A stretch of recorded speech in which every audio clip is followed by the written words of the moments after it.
Hello class, welcome to the product science classes. आप सभी को एक्सक्रीटरी सिस्टम के एबनॉर्मल कॉन्स्टिट्यूएंट्स बताऊंगी। और नॉर्मल कॉन्स्टिट्यूएंट्स मैं आपको बता चुकी थी। इसमें 2 टाइप से कॉन्स्टिट्यूएंट्स होते हैं, ऑर्गेनिक और इनऑर्गेनिक। ऑर्गेनिक में क्या बताया था, यूरिया है, क्रेटिनिन है ना, यूरिक एसिड है और अदर्स पाए जाते हैं।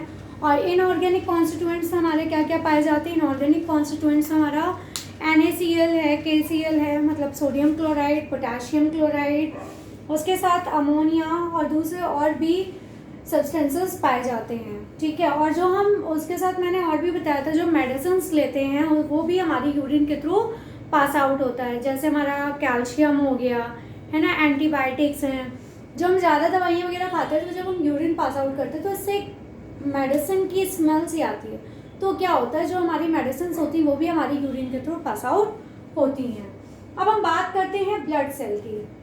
जो एबनॉर्मलिटीज़ होती हैं, एबनॉर्मलिटीज़ में क्या होता है, हमारे यूरिन के थ्रू कोई ना कोई कॉन्स्टिट्यूएंट्स बाहर आने लगता है। जैसे ब्लड सेल्स है तो ऐसी ब्लड सेल्स को बाहर आने को क्या कहते हैं, हेमेटोयूरिया कहते हैं। क्या कहते हैं, हेमेटोयूरिया कहते हैं। Blood passes with urine due to some infection. जब ब्लड पास आउट होने लगता है यूरिन से किसी इन्फेक्शन की वजह से, कहाँ से होता है, यूरिनरी ट्रैक्ट में अगर कोई इन्फेक्शन हो जाता है तो ब्लड क्या होता है, ब्लड सेल्स हमारी यूरिन से पास आउट होने लगती हैं। या किडनी स्टोन हो या ट्यूमर हो तो भी हमारी ब्लड सेल्स हमारी यूरिन के थ्रू पास आउट होती हैं। सेकेंड है हमारा ग्लूकोज। इस कंडीशन को हम कहते हैं ग्लाइकोसूरिया। क्या कहते हैं, ग्लाइकोसूरिया कहते हैं।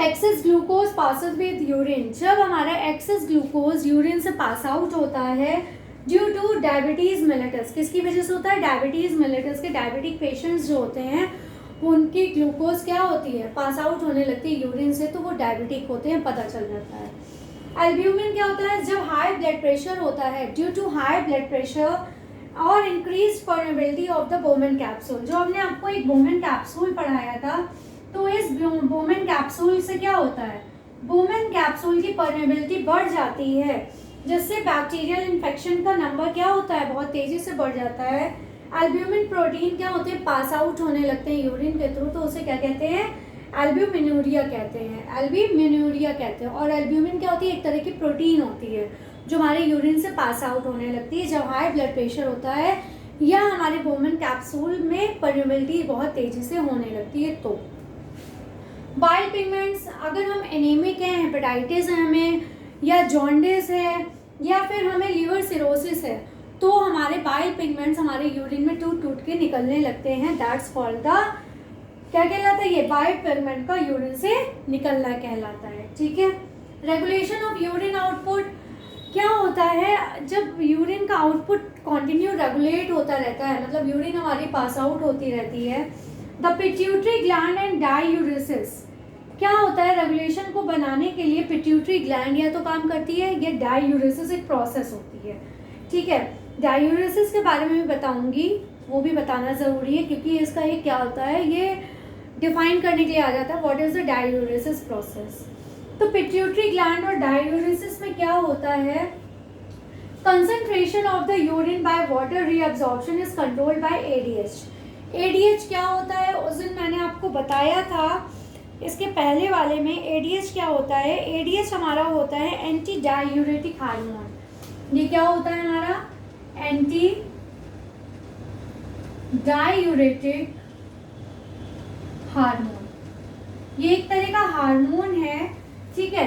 इसमें क्या होता है कि जो वाटर का एब्जॉर्प्शन है यूरिन में, क्या होता है, सबसे ज़्यादा वाटर ही होता है, तो concentration of the urine by water, water में जब यूरिन की कंसंट्रेशन में क्या होता है, water reabsorption is controlled by urine. Water का जो रीअब्जॉर्प्शन है वो कौन कंट्रोल करता है, ADH, anti diuretic hormone, secreted by the posterior lobe of the pituitary gland. ये कौन सिक्रेट करता है, पिट्यूटरी ग्लैंड का पोस्टीरियर लोब, जो कहाँ का होता है, पीछे का हिस्सा होता है, वो हिस्सा इस हार्मोन को जब सिक्रेट करता है तो रीअब्जॉर्प्शन बहुत तेजी से होता है। ठीक है। तो ADH जब रिड्यूस हो जाता है, जब एंटी डायूरेटिक हार्मोन जब कम होता है, तो यूरिन का प्रोडक्शन क्या होता है, बहुत तेजी से इंक्रीज कर जाता है। ठीक है। तो यही क्या कहलाता है, डायूरेसिस कहलाता है। डायूरेसिस में क्या होता है, ADH इंक्रीज होता, ADH डिक्रीज होता है और यूरिन फॉर्मेशन इंक्रीज होता है, ठीक है। तो इसे हम कहते हैं डायूरेसिस। और डायूरेसिस में जो डायूरेटिक सब्सटेंस होते हैं जिनकी वजह से जो इनटेक होने के बाद हमें क्या होता है, हमें यूरिन प्रोडक्शन बहुत तेज़ी से होने लगता है हमारे अंदर, तो वो सब्सटेंसेस क्या कहलाते हैं, डायूरेटिक सब्सटेंस कहलाते हैं। जैसे टी, कॉफ़ी है या लिक्विड डाइट जो भी हम लेते हैं उसमें क्या होता है, ये हमारा अल्कोहल है, टी, कॉफ़ी है, इन सब की वजह से डायूरेटिक सब्सटेंसेस इंक्रीज होते हैं और उसकी वजह से डायूरेसिस प्रोसेस में यूरिन का फॉर्मेशन बहुत तेज़ी से होता है, ठीक है। लिक्विड डाइट हम जितनी लेते हैं उतनी ही यूरिन फॉर्मेशन तेज़ी से होता है, ठीक है। ये जो डायूरेसिस और डायूरेटिक सब्सटेंसेस हैं ये आपसे पूछे जाते हैं, ठीक है, तो इनको याद रखिएगा। अब हम बात कर लेते हैं ऑस्मोरेगुलेशन की, ठीक है। ये कॉन्स्टिट्यूएंट और regulation of the urine output ये इम्पॉर्टेंट है, इनको याद रखिएगा। ये पूछा जाता है एल्ब्यूमिन की क्या कहते हैं, एब्नॉर्मलिटी को क्या कहते हैं, एल्ब्यूमिनुरिया कहते हैं, है ना। और ब्लड सेल्स के निकलने को क्या कहते हैं, हेमेटोयूरिया कहते हैं। ग्लूकोज के एब्नॉर्मलिटी को ग्लाइकोसूरिया कहते हैं। तो ये सब चीज़ें आपसे पूछी जाएंगी, ठीक है। ये वन वर्ड में आपसे पूछे जा सकते हैं, इनको याद रखिएगा। इसके बाद अब हम पढ़ते हैं ऑस्मोरेगुलेशन। ऑस्मोरेगुलेशन में क्या होता है हमारा, आज ये चैप्टर सोच रही हूँ फिनिश ही कर देती हूँ, बहुत टाइम हो गया है। कुछ ना कुछ बीच में ऐसी प्रॉब्लम्स आ गई जो ये चैप्टर फिनिश नहीं हो पाया। इसमें क्या होता है, जब हमारी किडनी से वेस्ट मटेरियल निकलने लगते हैं, kidney remove waste like urea कहाँ से निकालती है, फ्रॉम द ब्लड। किडनी क्या करती है, जब वेस्ट को, kidney removing waste like urea from the blood, जब किडनी ब्लड से यूरिया को क्या करती है, रिमूव करती है, ऑल्सो regulates its कंपोजिशन, और इसके कंपोजिशन को रेगुलेट करती है कि क्या क्या इसमें कंपोजिशन में चाहिए होता है।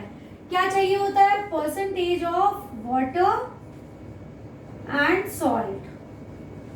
क्या क्या चाहिए होता है, percentage of the water and the salt. Kidney removing waste like urea from the blood, kidney क्या करती है ऑस्मोरेगुलेशन में, जो हमारा यूरिया है उसको ब्लड से रिमूव करती है और क्या करती है, इसकी कंपोजिशन को रेगुलेट करती है, बनाए रखती है। क्या क्या उसमें क्या क्या मेंटेन होता है, हमारा वाटर एंड सॉल्ट, ठीक है। उसके बाद इसी प्रोसेस को क्या कहलाती है, ये this function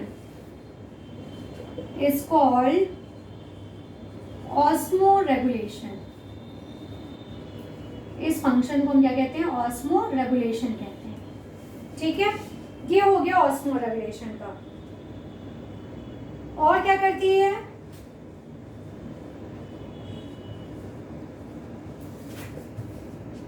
the regulation of osmotic pressure of the blood. और ये क्या करती है, ये रेगुलेट करती है ऑस्मोटिक प्रेशर को, हमारे ब्लड में बनाए रखती है, ठीक है। ऑस्मोटिक प्रेशर क्या होती है, आने जाने में जो प्रेशर लगता है उसको ये मेंटेन रखती है। इसलिए हमें क्या करना चाहिए, हम अगर इनफ वाटर, जितनी हमें ज़रूरत है उतना पानी अगर हम पीते हैं तो हमारी किडनी में फंक्शन करने, किडनी को प्रॉपर फंक्शनिंग में कोई दिक्कत नहीं होती है, ठीक है। किडनी हमारी प्रॉपर फंक्शनिंग करती है। अगर हम प्रॉपर पानी पीते हैं, जितना हमें ज़रूरत है उतना पानी अगर हम पीते हैं तो इसमें कोई भी इशू नहीं होता, हमारी किडनी प्रॉपर फंक्शनिंग करती है, ठीक है। अब वाटर बैलेंसिंग देख लेते हैं।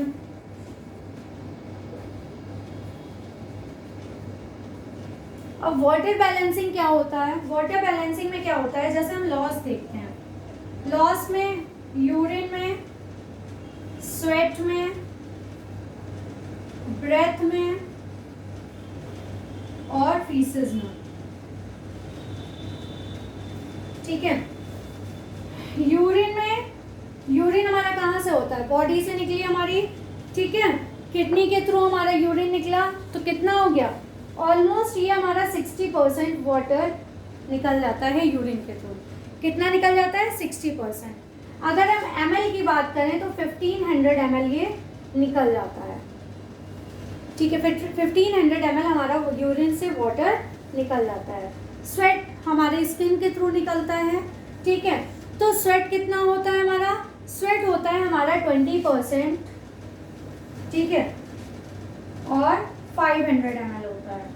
ब्रेथ से हमारा 400 ml निकलता है और ऑलमोस्ट 16% हो गया। और ये हमारा फीसेस के थ्रू 4% और 100 ml हो गया। टोटल हमारा लगभग 2500 ml निकल जाता है। ठीक है, तो यूरिन से हमारा 60% वाटर निकलता है, स्वेट से 20%, ब्रेथ से 16%, फीसेस से 4%। ठीक है, और जब हम इसको टोटल करते हैं तो 2500 ml हमारा वाटर इसमें लॉस हो जाता है।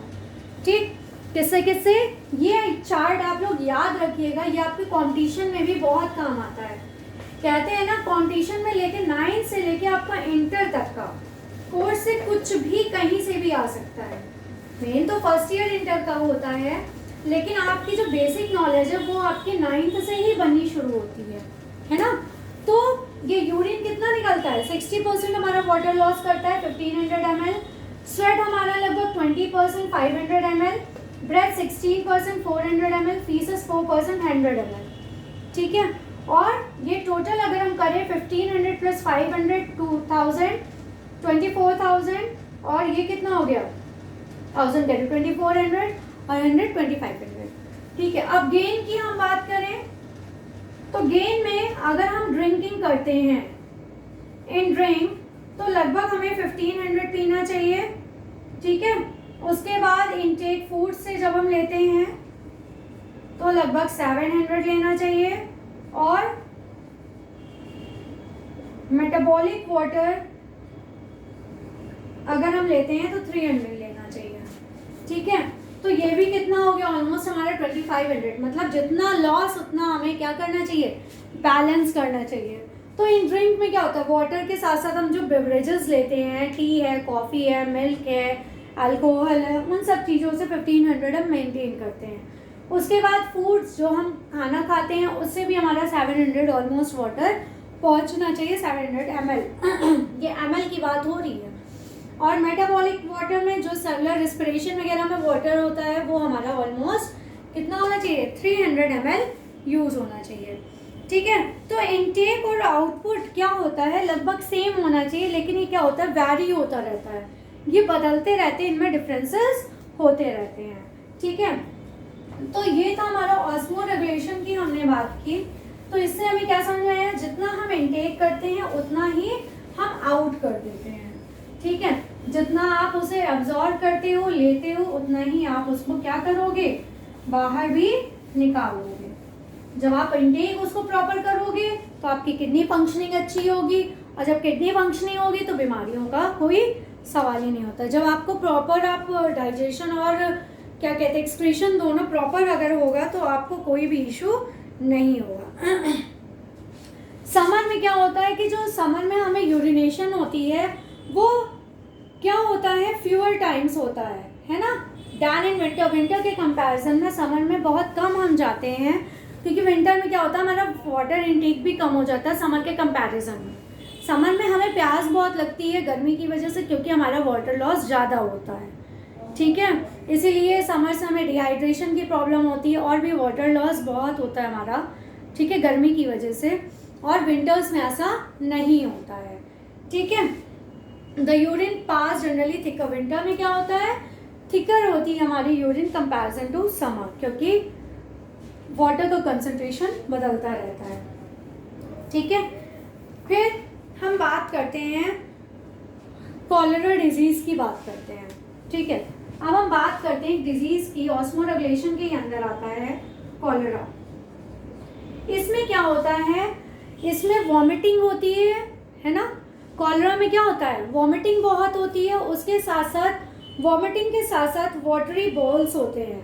ठीक है, इसमें इंटेस्टाइन क्या करता है, वाटर को एब्जॉर्ब करने में कैपेबल नहीं होता है। तो इसका सबसे बड़ा है हमारा intestines are unable to absorb water into the blood. Intestines are unable, intestine इसमें क्या हो जाता है इस डिजीज में, अनेबल हो जाता है वाटर को ब्लड में एब्जॉर्ब करने में, तो absorb water into the blood, ठीक है, वाटर से एब्जॉर्ब, ब्लड से वाटर एब्जॉर्ब करने में दिक्कत होती है, ठीक है। Kidneys reabsorb almost all water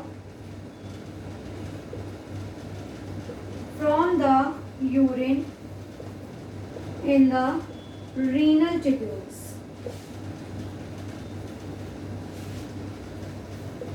and with it even urea.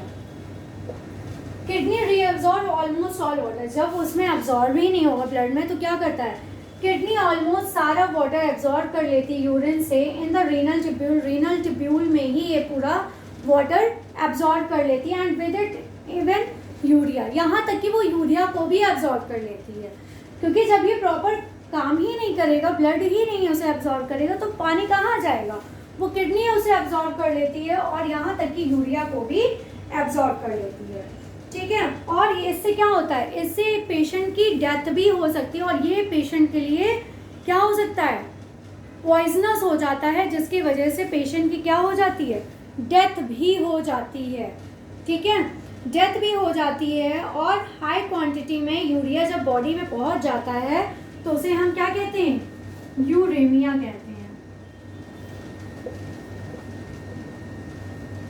Highest quantity of urea. Urea की जब ज़्यादा क्वांटिटी बॉडी में पहुंच जाती है तो वो पॉइजनस हो जाती है और क्या हो जाता है, ये यूरिया की जब हाईएस्ट क्वांटिटी हो गई तो क्या कहलाएगी, यूरेमिया कहलाता है, ठीक है। इसमें क्या होता है, इमीडिएट ट्रीटमेंट दिया जाता है। क्या ट्रीटमेंट दिया जाता है इमीडिएट में, इमीडिएट ट्रीटमेंट में ये दिया जाता है कि water in the blood, blood में वाटर दिया जाता है by glucose saline drip, glucose की सलाइन ड्रिप दिया जाता है जिससे कि NaCl वाटर में जाए, उसे ग्लूकोज के थ्रू जाए और क्या करे, वो ब्लड एब्जॉर्ब करे उस चीज़ को। और जो ORS का घोल दिया जाता है, ओरल रिहाइड्रेशन सॉल्यूशन दिया जाता है, जिससे कि ये जितनी भी इसमें कमियां हुई हैं उसको ये पूरा कर सके और पेशेंट को बचा सके, ठीक है। ये होता है कॉलेरा में। अब हम इसके बाद बात करते हैं आर्टिफिशियल किडनी की। आर्टिफिशियल किडनी की बात करें तो क्या होता है, सबसे पहले तो हमारे पास 2 किडनी होती हैं, कितनी होती हैं, 2 होती है। अगर एक प्रॉपर काम करना बंद कर देती है तो एक तो काम करती ही करती है, बट क्या होता है जब 2 होती हैं तो एक के ऊपर बर्डन पूरा नहीं पड़ता है, जब 2 होती हैं तो दोनों के ऊपर बर्डन इक्वल होता है, ठीक है। लेकिन जब एक किडनी बचती है तो जो दोनों का काम होता है वो अकेले ही उसे करना पड़ता है, तो वो ओवर बर्डन हो जाती है। जैसे आपके घर में ही है मान लीजिए, ठीक है, मदर हैं, सिस्टर हैं, सब हैं, मिल बांट के थोड़ा थोड़ा काम कर लेते हैं। लेकिन अगर अकेले मदर और सिस्टर चले गए तो आप अकेले हो गए अगर, तो आप ही को सारा काम करना पड़ा, तो वो सारा काम का बर्डन किसके ऊपर आ गया, आपके ऊपर आ गया। तो वैसे ही किडनी होती है हमारी, तो किडनी जब 2 होती है तो इतना बर्डन नहीं होता है क्योंकि वो काम क्या होता है, बढ़ जाता है। लेकिन जब एक किडनी बचती है तो वो बर्डन केवल उसी के ऊपर आ जाता है, ठीक है। तो इसमें क्या होता है, अगर इसमें एक किडनी खराब हो जाती है तो एक क्या करती है, 2 किडनी जो है हमारी, ठीक है, जैसे ये हमारी 2 किडनी थी, हमने पढ़ा था अभी जब मैंने किडनी का डायग्राम बनाया था, तो ऐसे ही थी, ठीक है। तो अगर 2 किडनी है, इसमें से एक किडनी हमारी खराब हो गई, ठीक है, तो क्या होता है, अलोन सफिशिएंट होती है एक्सक्रीटरी नीड्स को पूरा करने के लिए। ये नॉर्मल लाइफ एक किडनी हमें दे सकती है, अगर एक किडनी हमारी खराब हो जाएगी तो एक किडनी हमें नॉर्मल लाइफ दे देगी। ये मत सोचिए कि हम क्या हो गए, अपाहिज हो गए या कोई दिक्कत हो गई हमें, ऐसा कुछ नहीं होता। एक किडनी भी आपको सर्वाइवल के लिए सफिशिएंट है, ठीक है। उसके बाद जब ये हो गया तो आर्टिफिशियल में क्या होता है, जब दोनों किडनी हो जाती हैं खराब तो डायलिसिस प्रोसेस होती है। क्या होती है? जब दोनों किडनी इसमें ख़राब हो जाती हैं तो डायलिसिस डेथ, मतलब कि वो डेथ तक की जा सकती है। तो जब दोनों किडनी ख़राब हो जाती है तो डेथ भी हो सकती है, क्योंकि जब एक्सक्रीशन की प्रोसेस ही नहीं प्रॉपर होगी तो क्या होगा। तो इसके लिए क्या होता है, इसके लिए आर्टिफिशियल किडनी लगती है जिसको हम कहते हैं डायलिसिस मशीन। डायलिसिस मशीन, ठीक है।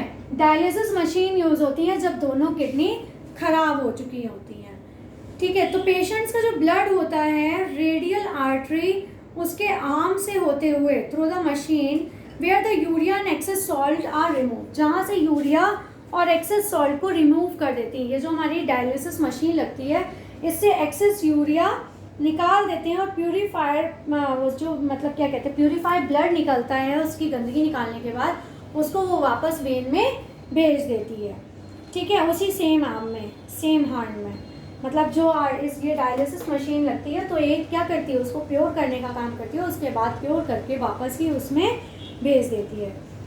जो परमानेंट डैमेज हो जाती है किडनी तो डायलिसिस क्या करती है 12 आवर्स बाद उसे वीक में क्या करते हैं चेंज करती रहती है। प्रोसेस उसमें हर 12 घंटे बाद होती रहती है, ठीक है। तो ये प्रोसेस है हमारी किडनी की। आर्टिफिशियल किडनी के बारे में थोड़ा बहुत पूछा जाता है, बहुत नहीं।